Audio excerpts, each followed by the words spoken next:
Assalamualaikum warahmatullahi wabarakatuh. Alhamdulillah Rabbil Alamin. Wassalatu wassalamu ala ashrafil anbiya'i wal mursalin Sayyidina wa habibina wa syafi'ina wa nuri qulubina Muhammad Habibi Rabbil Alamin wa imamil qurril muhajjalin wa ala alihi wa sahbihi ajma'in. Subhanaka la ilma lana illa ma 'allamtana innaka antal alimul hakim. Rabbi shrah li sadri wa yassir li amri wahlul 'uqdatam min lisani yafqahu qawli, amma ba'du. Yang sama-sama kita hormati, kita muliakan, kita cintai dan kita ta'limkan para habaib, para kiai, para alim, khususnya kakanda yang tercinta yang dianggap anak oleh saya punya Abah Habib Husin dan Abu Bakar, Pak Bud, dan semua para habaib serta semua para kiai yang mohon maaf saya itu ke satu-satu, namun tanpa mengurangi rasa hormat kami kepada mereka semuanya. Kita doakan semoga habaib kita, ulama kita dipanjangkan umurnya, sehatkan badannya, dimudahkan segala urusannya, dan semoga kita mendapatkan barokah daripada mereka semuanya. Amin ya rabbal alamin. Saiful Hajah, Saiful Majlis, Akhi Fillah Haji Bayu dan keluarga besarnya, dan kita doakan semoga beliau istiqomah dalam kebaikan ini, dipilih untuk menjalankan kebaikan ini istiqomah sampai anak cucu insya Allah terus akan bisa istiqomah semacam ini, sehingga terus akan menjadi jariah bagi kedua orang tuanya dan anak cucunya insya Allah. Amin ya rabbal alamin. Hadirin hadirat yang dimuliakan oleh Allah, alhamdulillah, marilah kita selalu panjatkan puja dan puji syukur kita kehadirat Allah Subhanahu wa taala, karena hanya dengan nikmatnya lah kita berada di tempat ini, dengan taufik dan hidayah, nikmat sehat, nikmat ruang, nikmat sempat, sehingga alhamdulillah kita pada malam ini berkumpul di tempat yang mulia ini dan barokah ini. Kalau bukan karena nikmat Allah, nggak mungkin kita berada di sini. Beda antara kita dengan yang di luar sana tipis sekali. Mereka yang di luar sana, kalau kita bayangkan misalnya seperti kita merasakan, pasti mereka akan datang, tapi mereka tidak merasakan sehingga mereka tidak datang. Rasa yang kita rasa itu adalah taufik dan hidayah daripada Allah Subhanahu wa taala yang Allah berikan kepada kita. Bahkan perbedaan antara kita dengan yang non muslim juga sangat tipis sekali, di mana kita alhamdulillah mau percaya, mau berkeyakinan bahwasanya Allah adalah Tuhan kita dan Nabi kita Muhammad adalah Nabi kita yang diutus oleh Allah Ta'ala. Itu juga merupakan sebuah hidayah. Termasuk di antara nikmat yang besar juga, Allah Ta'ala ciptakan kita dan dilahirkan dari kedua orang tua kita. Coba kita dilahirkan di Eropa sana, mungkin kita nggak kenal dengan Nabi Musa Babud, mungkin kita nggak kenal dengan agama kita. Itu semuanya kehendak Allah SWT.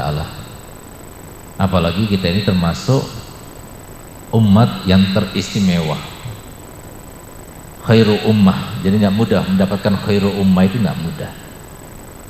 Jadi bondonya itu akeh, tapi alhamdulillah kita tanpa bondo. Bondonya semuanya ditanggung oleh Nabi SAW, sehingga kita umat yang paling pendek umurnya, yang paling sedikit amalnya, yang paling banyak dosanya, yang paling cepat diterima taubatnya, tapi yang paling masuk surga duluan adalah kita, dan yang akan masuk surga yang paling banyak adalah kita. Semuanya itu berkat Nabi kita Muhammad SAW.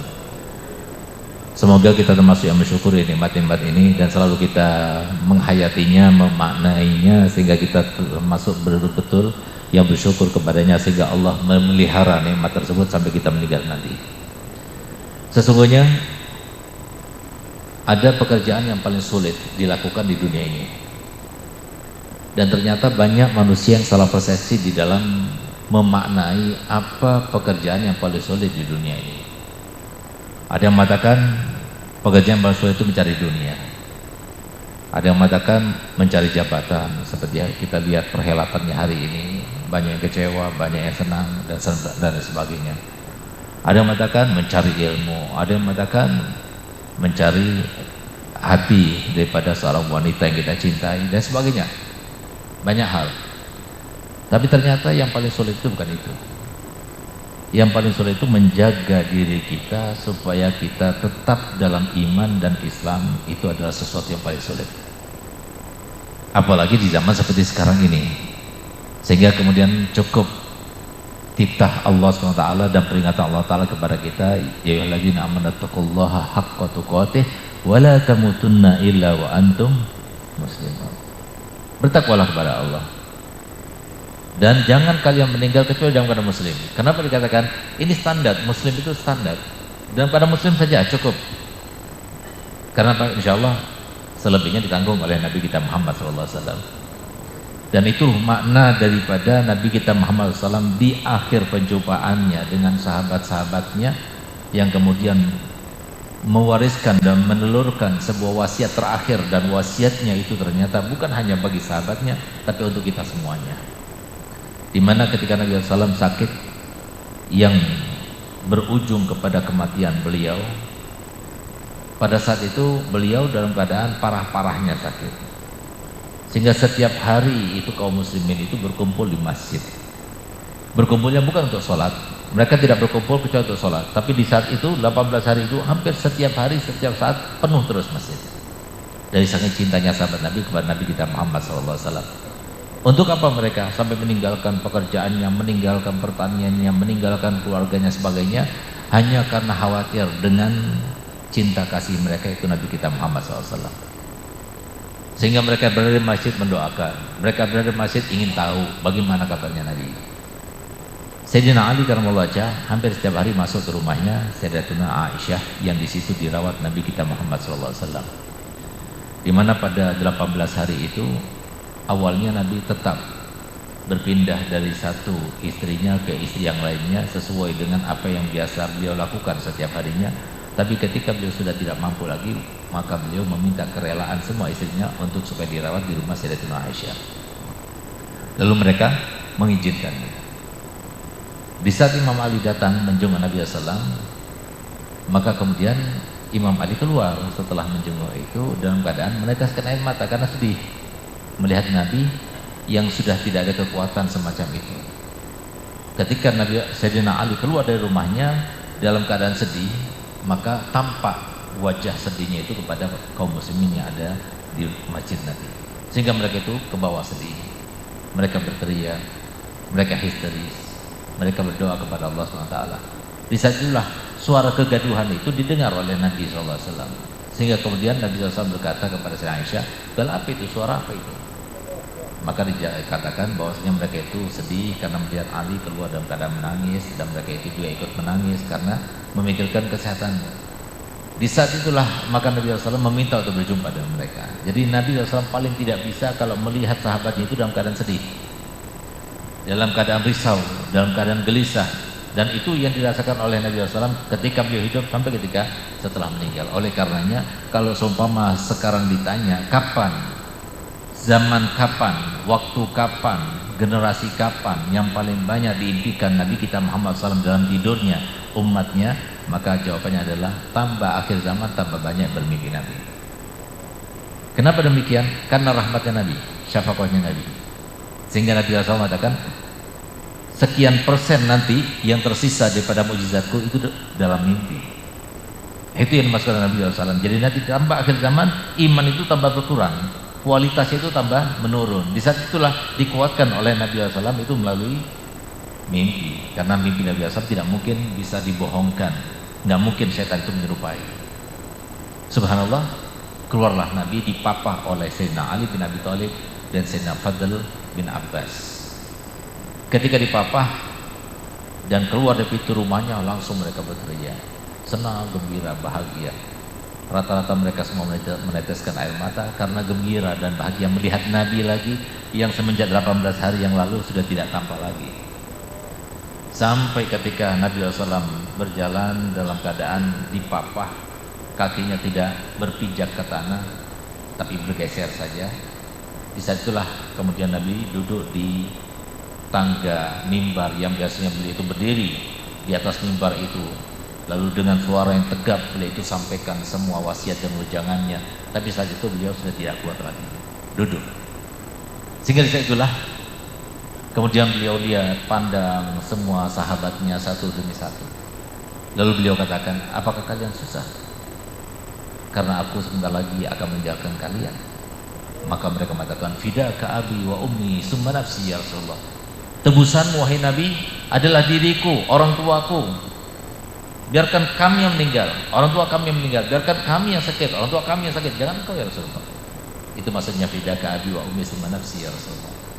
Ditanya lagi oleh Nabi, apakah kalian susah dan sedih karena aku sebentar lagi akan meninggalkan kalian? Lagi-lagi mereka mengatakan fidaka abi wa nafsi ya Rasulullah. Tebusan wahai Nabi, orang tuaku dan aku sendiri. Maka dari itulah kata Nabi SAW, laisa huna mau'idina. Bukan di sini tempat kita berjumpa. Bukan di sini tempat kita bahagia. Bukan di sini tempat kita itu memetik hasil dan upah daripada apa yang kita perjuangkan selama ini. Lalu Nabi SAW berpesan, isbiru ala ma antum alaih hatta talqauni alal haud. Sabarlah kalian di dalam menjalani kehidupan ini yang begitu menyulitkan. Memang Nabi yang mengatakan menyulitkan, memang Nabi SAW sendiri adalah manusia yang terspesial, yang termulia, yang teristimewa. Tapi beliau sendiri adalah orang yang paling banyak cobaan, yang lebih daripada kita semuanya. Jadi jangan kita pikir bahwasanya cobaan saya terlalu banyak, saya utang banyak, ini dan sebagainya. Rasulullah lebih banyak lagi. Rasulullah lebih parah lagi. Bahkan orang tambah tinggi keimanannya, maka tambah banyak cobaannya. Cuma bagi mereka yang sudah beriman, cobaan itu tidak lagi bernama cobaan, tapi berupa sebuah kenikmatan. Tambah tinggi iman, tambah dicoba. Cobaan itu terasa berat dalam hati, tapi dia tahu di balik cobaan itu ada ridhonya Allah, sehingga mereka itu merasakan cobaan itu bukan lagi sebuah cobaan, tapi sebuah kenikmatan. Karena sebentar lagi akan mendapatkan anugerah dari Allah Ta'ala. Contohnya, mudahnya untuk kita merasakannya, seperti misalnya semalam saya bermimpi Nabi SAW misalnya. Lalu beliau berkata, besok akan ketemu sama Habib Husin Ba'bud, pengasuh Majelis Rasul. Nanti kalau ketemu lempar itu botol dalwa itu, water itu lempar sama wajahnya.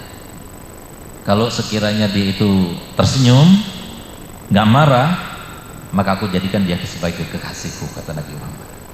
Tapi kalau dia itu marah, apalagi sampai dia itu bertindak dan lain sebagainya karena emosinya, maka aku tidak jadi menjadikan dia kekasihnya. Ternyata Haji Bayu membocorkan, Haji Bayu yang tahu, kasih tahu sampai Husin, katanya ketika semalam mimpi Rasulullah begini-begini. Kasih tahu sampai Husin. Sekarang Husinnya ada. Kalau semua saya lempar dengan botol ini, kira-kira marah apa tidak sekarang? Apa kita coba dulu? Kenapa nggak marah? Karena dia tahu. Dia tahu sebenarnya kalau semua dia sabar, jangan marah. Yang penting jangan marah, rasakan saja. Dia akan menjadikan kekasih Nabi. Itu yang dialami oleh orang beriman. Sehingga yang namanya cobaan itu tidak lagi menjadi cobaan. Semuanya ada cobaannya, nggak mungkin nggak ada cobaannya. Bohong orang mengatakan, saya nggak ada cobaannya, Beb. Alhamdulillah, Beb. Nikmat terus berkat saya hadir majelis, saya nggak ada cobaannya. Nggak mungkin. Nggak mungkin. Karena apa? Allah Ta'ala sudah menyatakan dalam Al-Quran, bahkan pernyataan Allah Ta'ala tersebut diawali dengan sumpahnya. Bahkan sumpahnya itu selalu kita dengar dalam salat-salat kita, tapi kadang-kadang kita tidak tahu maknanya. Apa itu? La uqsimu bihadzal balad, kami bersumpah demi kota suci ini. Wa anta hillun bihadzal balad, aku juga bersumpah demi engkau yang tinggal di kota suci ini. Wa walidin wa ma walad, dan aku bersumpah demi semua orang tua yang melahirkan dan yang tidak melahirkan. Laqad khalaqnal insana fi kabad, kami ciptakan manusia semua dalam kesusahan.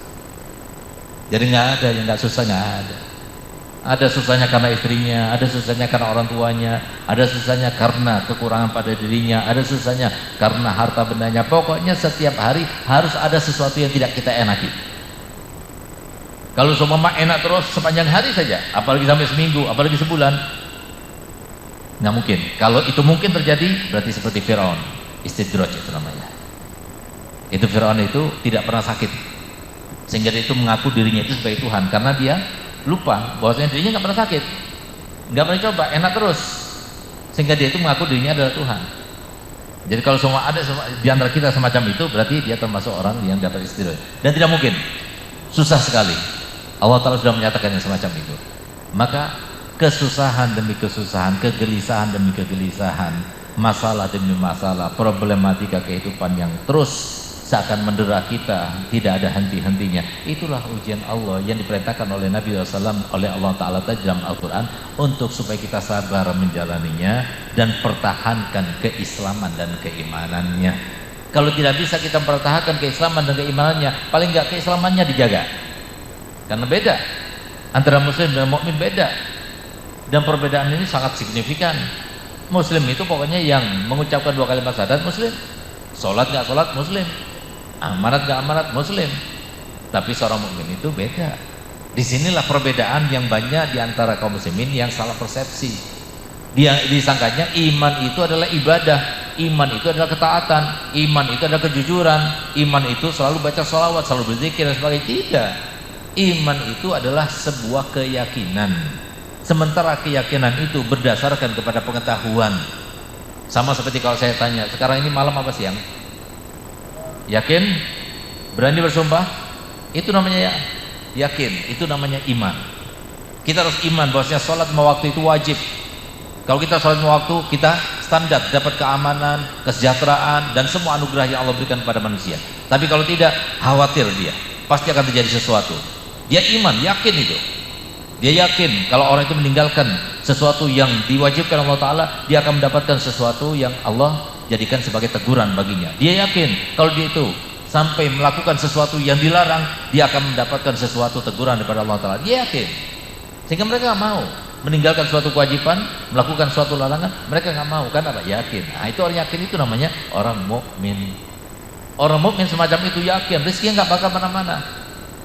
Besok apa yang dimakan dia tahu. Ada, nggak mungkin Allah Ta'ala zat yang memprofesional kemudian tidak memberikannya. Jadi semuanya itu terkait dengan keyakinan. Keyakinan itu namanya iman. Kata Nabi SAW, al-imanu wal yakinu kulluh, al-yakinu wal imanu kulluh. Yakin itu adalah iman. Iman itu adalah yakin. Maka kalau kita tidak mempunyai keimanan, maka tetaplah kita sebagai seorang muslim.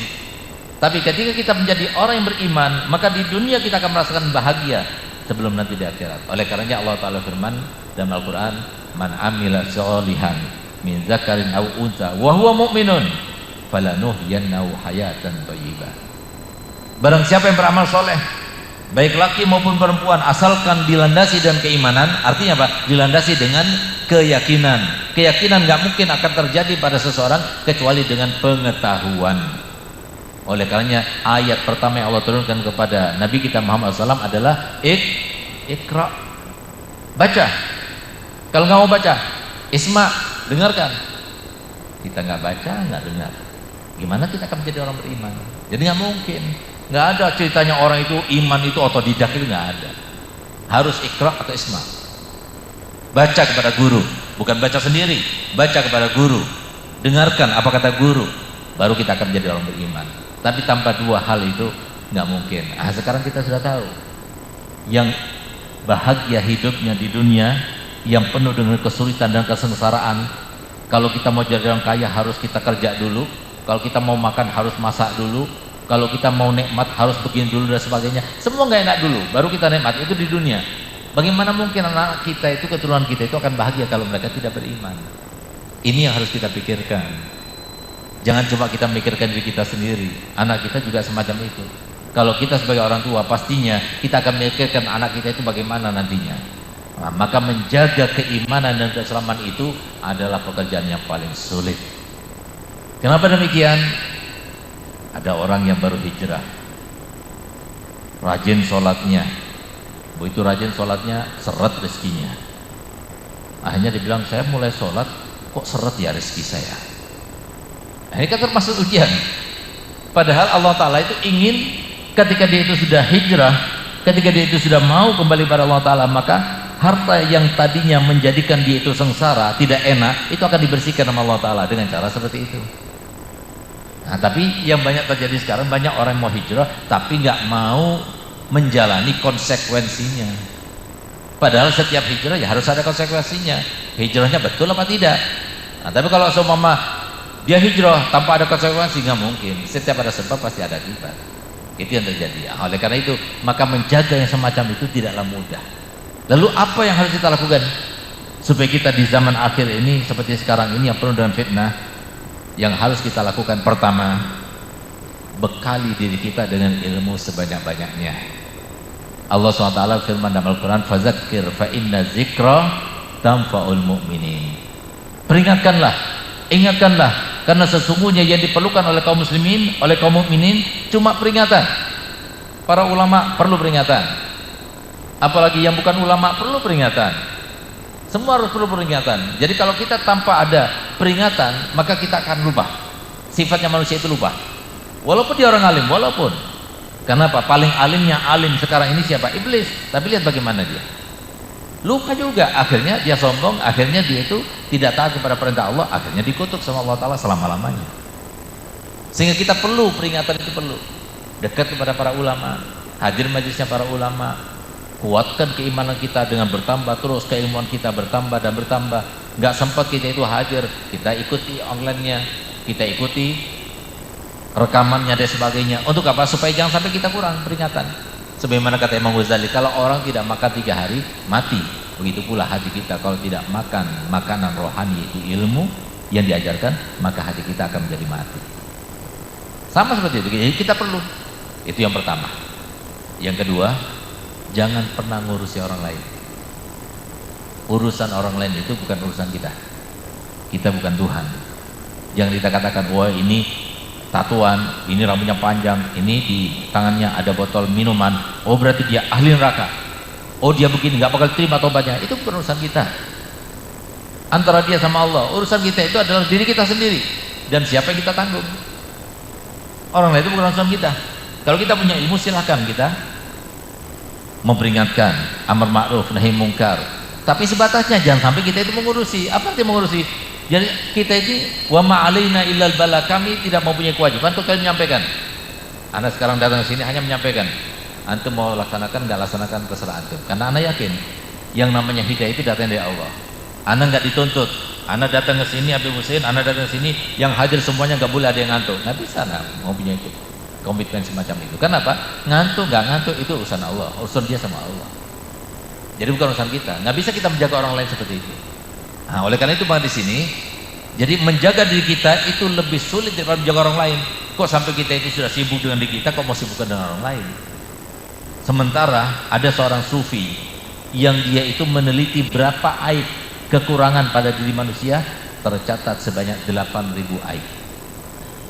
Padahal kalau kita hitung berapa? Paling bisanya kita hitung 100. Masih ada berapa? 7.900 yang belum kehitung. Itu harus kita cari. Jangan sampai, maksudnya jangan sampai kita ngurusi orang lain. Urusan dia sama orang. Jangan akhirnya kalau kita ngurusi orang lain, sodon. Wah ini maruk sama jabatan. Wah ini ulama su. Wah ini begini, wah ini begitu. Itu urusan kita. Kita sudah banyak dosa, kemudian ditambah lagi dengan dosa-dosa semacam itu. Nah, masalahnya di antara mereka yang kita sodoni ini, ada di antara mereka yang dekat kepada Allah. Itu berbahaya kepada kita. Makanya hati-hati. Tulak itu ada. Ketulak itu, bahasa Jawanya itu ketulak, itu ada. Siapa orang yang bisa memberikan ketulak kepada kita itu? Yang pertama, orang tua, itu nomor 1.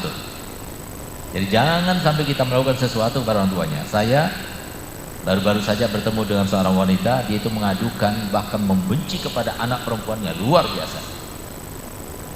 Sampai saya bilang, kok bisa ada orang tua itu benci pada anaknya? Wah dia kelewatan gitu. Saya heran, nggak mungkin orang tua itu sampai segitunya.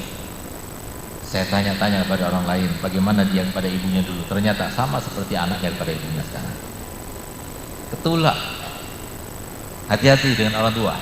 Apapun yang kita lakukan pada orang tua, kita bikin susah dia sekali, akan dibikin susah oleh anak kita sekali. Apapun yang kita lakukan, bahkan Imam Hasan Basri pernah ada satu orang yang mengadu kepada Imam Hasan. Imam Hasan, ada satu orang di pasar itu diseret sama anaknya sendiri. Siapa namanya? Pulang-pulang, biarkan. Kenapa? Karena saya dulu melihat dia juga nyeret ayahnya. Nah, itu ketulak, hati-hati. Yang kedua, kepada para wali Allah, hati-hati. Karena orang yang mengganggu para walinya, sebagaimana disebutkan oleh Nabi SAW dalam hadis qudsinya, man adali waliyan faqad azintuhu bil harb. Man adzali waliyan faqad adzani wa man adzani faqad azintu bil harb.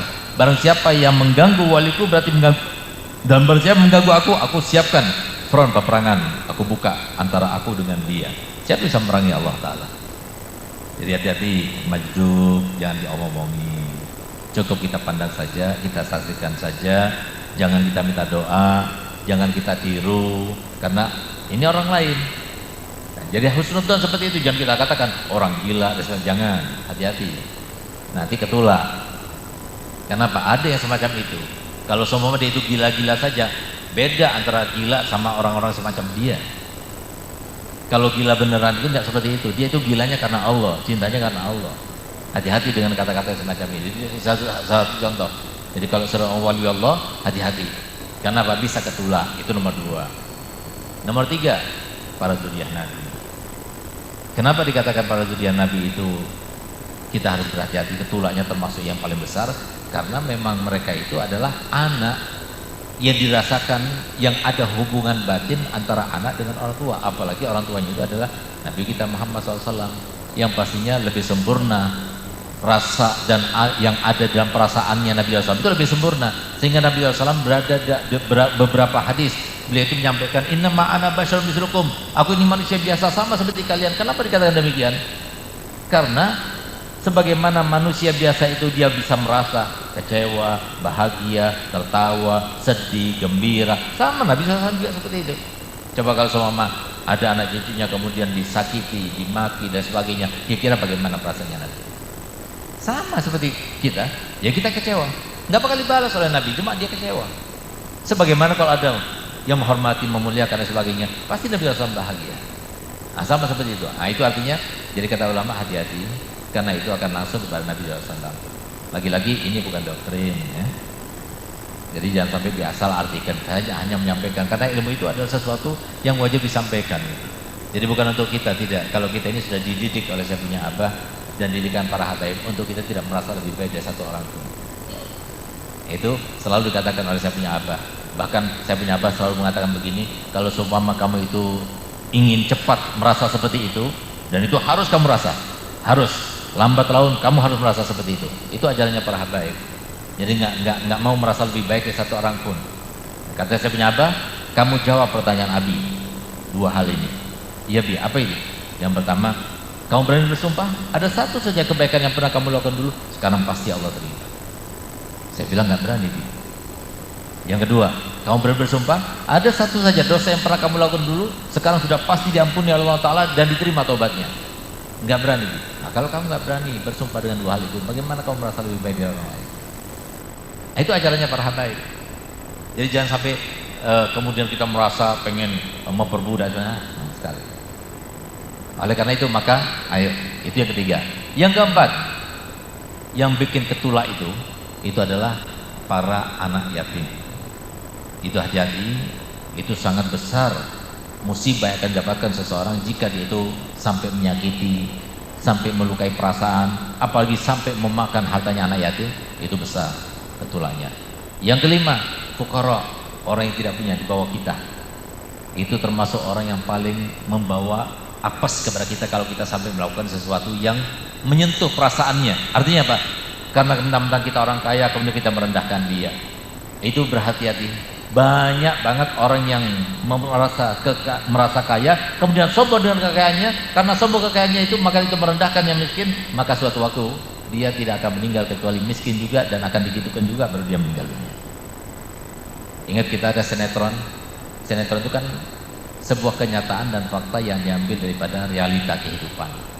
Kebanyakan seperti itu. Kalau tidak maka tidak laku. Di dalam sinetron itu ada seorang kaya raya dulunya tapi sekarang miskin. Sehingga Allah berikan dia cobaan berupa kanker payudara. Dan kanker payudaranya itu membusuk. Dan masalahnya busuknya kanker payudaranya itu sampai keluar, sampai orang yang di sekitarnya, bahkan sampai ke tetangganya, bahkan sampai orang yang jalan di depan rumahnya itu keciuman itu bau busuknya. Allah mau, Allah berkehendak. Sehingga apa? Masyarakat di situ mengucilkan dia. Setelah dia miskin, rumah cuma sederhana, Tadinya rumah gedongan, sampai dia itu nggak punya, sampai dia itu kena kanker, sampai dia itu berada di tempat yang kecil, kemudian dipakai seng dan sebagainya, dia tinggal di situ. Tapi ternyata tidak diterima juga oleh mereka, diusir dari tempat itu. Ternyata siapa dia? Dia adalah orang dulunya kaya, tapi dia itu selalu merendahkan dan menghinakan orang yang nggak punya. Nah, ini salah satu contoh. Jadi hati-hati dengan ketulak yang 5 ini, hati-hati, karena semuanya itu terkait dengan ujian Allah. Menjaga kita itu sampai bersikap yang tidak-tidak, itu termasuk menjaga iman. Itu yang dikatakan paling sulit di dunia itu, ya semacam itu. Kemudian kalau kita mau selamat, selain kita itu menguatkan diri kita dan keimanan, kemudian kita itu berusaha untuk menjaga daripada ketulak orang lain. Yang ketiga adalah bersihkan hati kita, karena itu modal utama untuk kita hidup di dunia sampai di akhirat nanti. Allah Ta'ala tidak pernah menyebutkan orang yang banyak sholatnya itu yang selamat, orang yang banyak puasanya yang selamat, orang yang berwalidain yang selamat, tidak. Tapi Allah Ta'ala mengatakan yauma la yanfa'u malun wala banun illa man atallaha biqalbin salim. Jadi membersihkan hati itu nggak mudah, sulit sekali. Kenapa? Karena lintasan itu selalu ada, keadaan itu selalu ada. Bukan semuanya menyenangkan, ada yang menjengkelkan, ada yang membuat kita risau. Ada saja istri begini, suami begini, anak-anak begini, tetangga begini, kerabat begini. Itu semuanya tahapan-tahapan di mana Allah Ta'ala menguji apakah kita tetap mau dengan keislaman kita atau kita mau berubah. Salah satu contoh, ada seorang ustazah.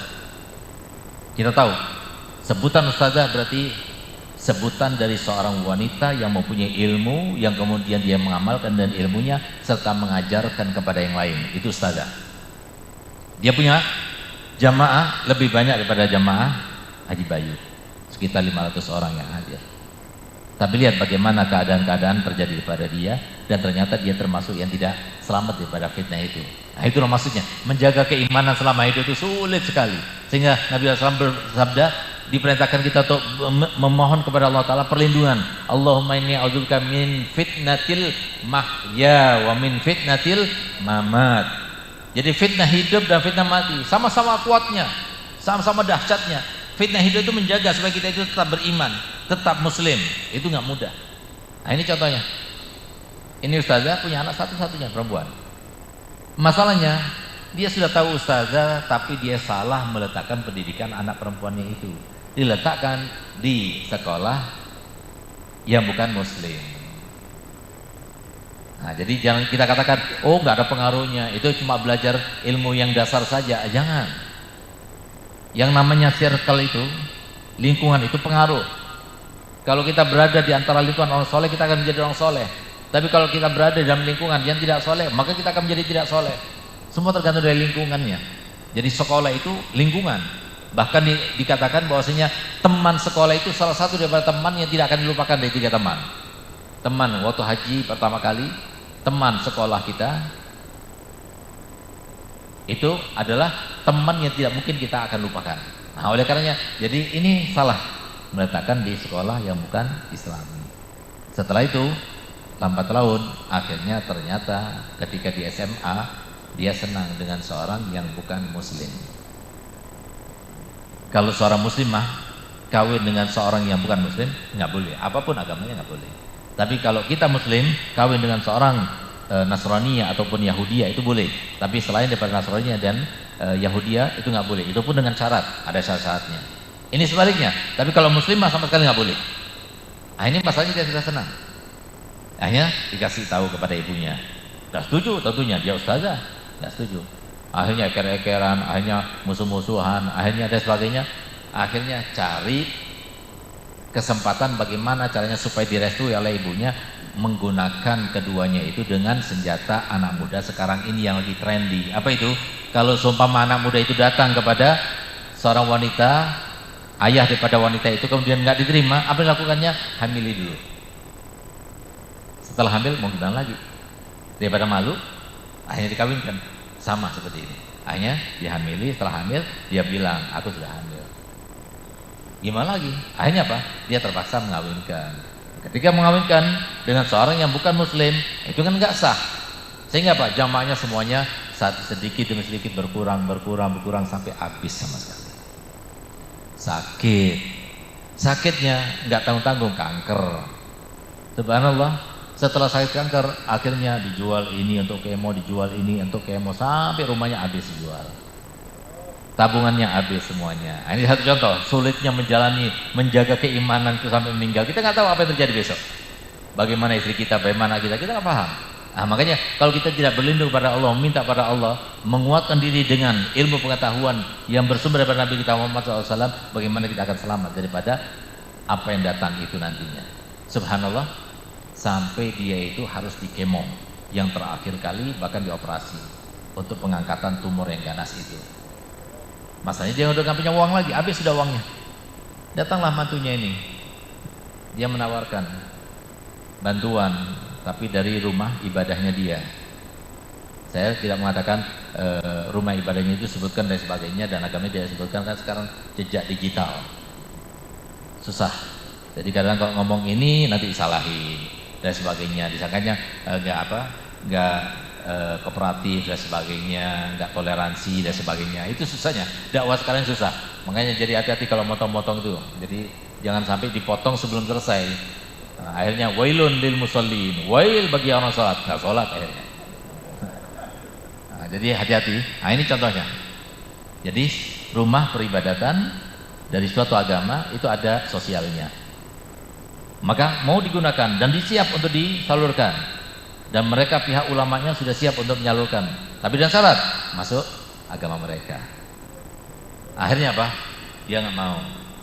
Tambah lama tambah sakit, tambah lama tambah sakit, sampai dia nggak kuat dengan sakitnya. Ya sudah, nggak apa-apa, sudah nggak apa-apa, berarti apa? Murtad. Begitu dia itu keluar ke dalam agama mereka, dibawa ke rumah sakit, belum sampai rumah sakit meninggal dunia. Siapa yang bisa menjaga kita seperti itu gitu? Kita nggak tahu. Sekarang kita masih cukup uangnya. Kalau nggak cukup gimana? Itu kan cobaan yang akan datang kepada kita. Kita nggak paham. Fahal tantadiruna, kata Rasulullah SAW, illa sab'a. Jadi yang kamu tunggu itu apa? Cuma 7 aja. Baik itu masa tua yang saya lihat, masya Allah, lama sudah saya nggak datang ke Haji Bayu. Saya lihat jamaahnya sudah tampak ubannya. Habib Husin tambah banyak ubannya. Ya.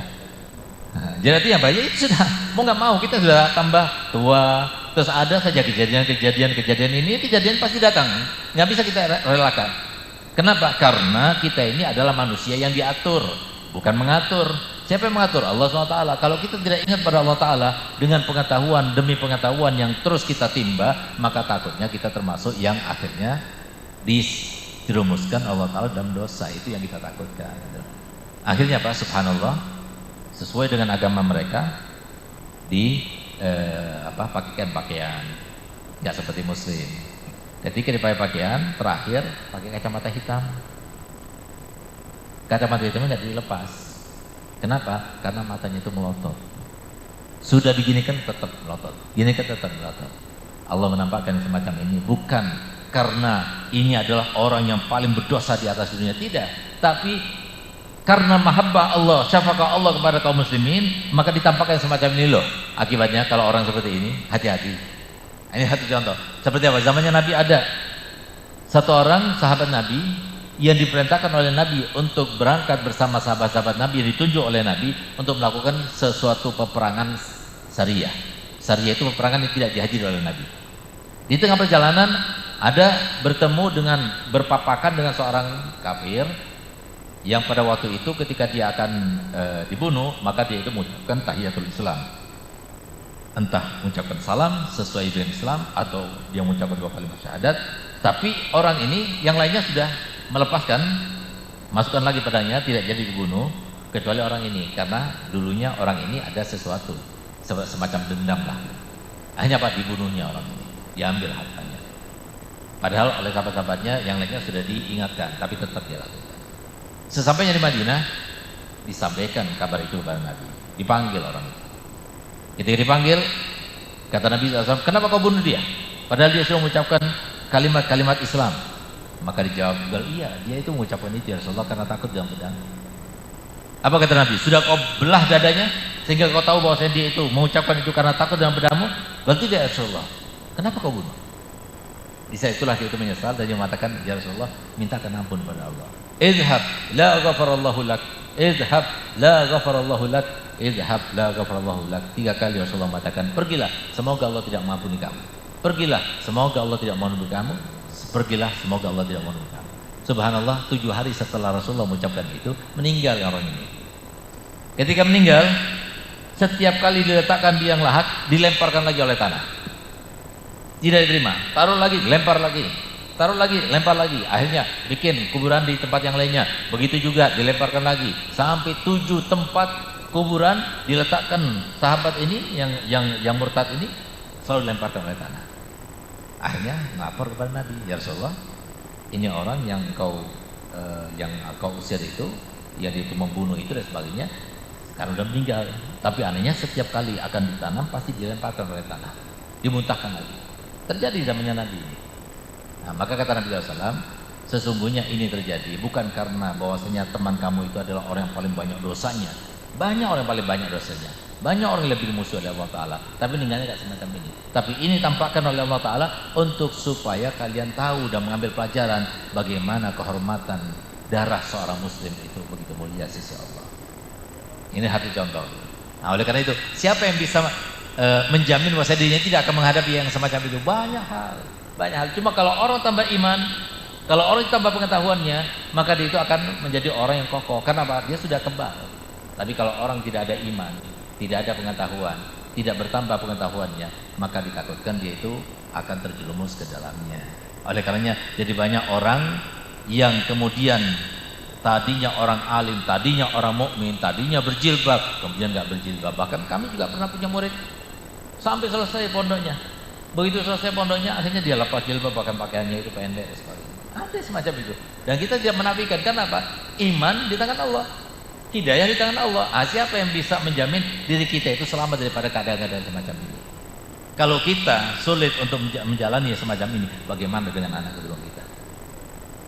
Orang seperti Habib Husin, tambah keren, tambah ngetren, banyak ilmunya sebagainya, banyak godaannya, perempuan apalagi, ya kan? Bagaimana kiranya supaya kita selamat? Kenapa kok baru sekarang? Dulu waktu nggak ada jamaahnya, nggak ada pikiran begitu. Begitu tambah jamaahnya, tambah ada pikiran begitu.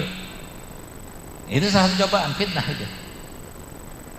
Kalau semua dia nggak, jadi jangan salahkan orang itu ketika dia itu berbuat maksiat. Kenapa? Allah berkehendak. Kalau sudah Allah berkehendak, siapa yang bisa melarangnya? Jadi jangan salahkan orangnya itu saja. Mungkin dia itu melakukan sesuatu yang menjadi sebab Allah murka kepada dia, ketulak orang wali, ketulak para habaib, ketulak orang yang yatim, ketulak para miskin, ketulak orang alim, ketulak orang yang disayang Allah Ta'ala. Itu jadi hanya seperti itu. Jadi hati-hati yang semacam itu. Oleh karena, ayo sama-sama kita jaga keimanan kita, jaga ketakwaan kita. Bagaimana caranya? Fazakir fa inna dzikra tanfa'ul mu'minin. Yang paling kita perlukan dalam kehidupan ini bukan harta benda. Allah zat yang maha profesional. Kalian sudah dihidupkan Allah Ta'ala, Allah bertanggung jawab untuk memberi makan kalian. La nas'aluka rizqan nahnu narzuquk. Kami tidak pernah meminta kepada kalian untuk rezeki, untuk mencari rezeki. Kami akan beri rezeki. Dimanapun kalian berada, kami akan beri rezeki. Tapi yang dituntut oleh Allah Ta'ala menjaga setiap keadaan tetap kita beriman kepada Allah dan Rasulnya. Oleh karenanya, jadi hati-hati. Yang perlu kita perlukan adalah pertambahan ilmu, tambahnya iman, tambahnya takwa. Itu yang kita perlukan, dan tidak bisa kita mendapatkan itu semuanya kecuali dengan 2 hal. Yang pertama, Allah berkehendak kita menambah ilmunya, menambah iman dan takwanya. Yang kedua, doa. Saling kita mendoakan. Antum doakan ana doakan antum. Alhamdulillah, setiap habis sholat subuh, alhamdulillah saya baca Yasin, saya doakan semua saudara saya. Saudara saya siapa? Antum, saudara saya. Untuk apa? Supaya tetap iman, tetap takwa, jauh daripada fitnah. Baik itu terkait dengan keluarga, terkait dengan sebagainya. Kita nggak tahu, kita tiba-tiba dengar dia itu ada istrinya selingkuh, anaknya diperkosa, ini hamil dan sebagainya. Kita nggak tahu, itu kan keadaan yang terjadi. Kalau kita nggak mau terjadi semacam itu, banyak zikir pada Allah Ta'ala, banyak kita hadir majelis taklim, banyak baca rotib haddad, rotib atas dan sebagainya. Itu adalah ajaran Nabi, doa-doa yang diajarkan Nabi supaya kita itu terhindar pada hal-hal semacam ini. Dan orang-orang lain itu kalau kita baca detik.com ya, itu kita lihat bagaimana orang itu sampai membunuh, sampai menembak dari tempat yang dekat hanya karena rebutan lahan. Padahal dengan dia itu menembak orang tersebut, akhirnya dia masuk penjara, lahannya habis sudah. Nggak bakal dia dapat lagi. Kok bisa sampai dia melakukan seperti itu? Kok nggak mikir hanya karena nikmat memperkosa orang wanita 10 menit, setengah jam, tapi dia itu berada di dalam penjara sampai 10 tahun lamanya. Kok bisa dia melakukan itu? Masalahnya Allah berkehendak dia melakukan. Nah itu yang kita takutkan. Makanya kita minta pada Allah Ta'ala supaya selamat. Makanya Nabi SAW mengajarkan kita supaya kita berdoa. Doanya apa? Allahumma na'udzubika min fitnatil mahya wa min fitnatil mamat. Kita minta kepada Allah Ta'ala dengan sholat busyra diajarkan Nabi SAW. Itu insya Allah juga kalau kita baca kita terselamatkan daripada fitnah-fitnah yang kita tidak inginkan.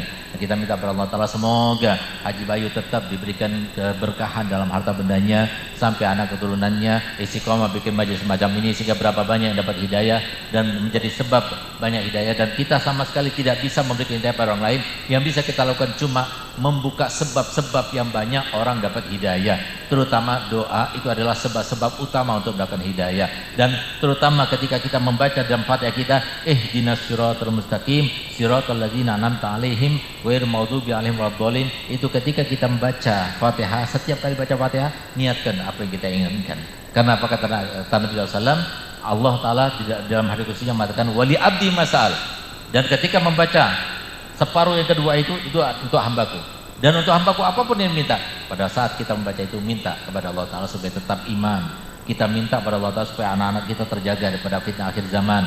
Kita minta kepada Allah Ta'ala supaya kita semuanya meninggal dalam keadaan husnul khotimah. Itu yang paling penting. Nikmat yang paling besar yang Allah berikan kepada seseorang di dunia ini adalah kalau dia itu meninggal dunia dalam keadaan husnul khotimah. Itu nikmat yang paling utama. Semoga kita diberikan Allah Ta'ala nikmat yang paling utama itu tidak keluar tempat ini kecuali kita dipastikan sebagai hambanya yang paling besar mendapatkan karunia-Nya, yaitu hambanya yang panjang usianya, sehat badannya, dimudahkan segala urusannya, banyak harta bendanya, melimpah, barokah, bahagia dengan harta bendanya, tapi tidak ada hisab di akhiratnya. Setelah cukup modal untuk berjumpa dengan Allah dan Rasulnya, kita meninggal dunia dalam keadaan husnul khotimah, dalam keadaan husnul khotimah, dalam keadaan husnul khotimah. Rabbana atina fid dunya hasanah wa fil akhirati hasanah wa qina adzabannar. Wa sallallahu ala sayyidina Muhammadin wa ala alihi wasallam walhamdulillahi rabbil alamin. Wassalamualaikum warahmatullahi wabarakatuh.